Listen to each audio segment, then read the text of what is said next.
आप यकीन माने, मैंने 2 मोहब्बत करने वालों को नफ़रत करता हुआ पाया।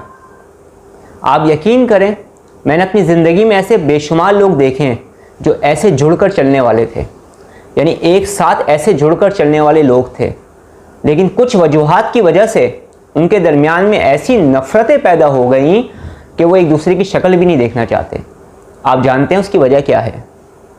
मैं आपको एक मिसाल देता हूँ। कभी ज़िंदगी में आपको चोट लगी होगी, कभी ज़िंदगी में आपको कोई ज़ख़म आया होगा, आपने मरहम रखा होगा और वो ज़ख़म भर गया होगा, लेकिन ये जो बोल का ज़ख़म होता है, ये जो बात का ज़ख़म होता है, ये कभी कभी सारी ज़िंदगी हरा ही रह जाता है।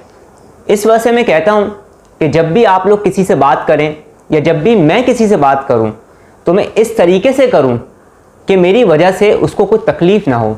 कोई ऐसे बोल मत कहें जिसकी वजह से किसी का दिल टूट जाए, कोई ऐसे बोल मत कहें जिसकी वजह से किसी के जज्बात, किसी की मोहब्बत पर ठेस पहुँचे। हमेशा प्यार वाले बोल कहें, मोहब्बत वाले बोल कहें, मोहब्बत के साथ लोगों से मिलें, क्योंकि याद रखिएगा, ये जो बोल के तीर होते हैं ये बाज़ मरतबा ऐसा ज़ख़म दे देते हैं, ऐसा ज़ख़म दे देते हैं जो ज़िंदगी भर नहीं भरता।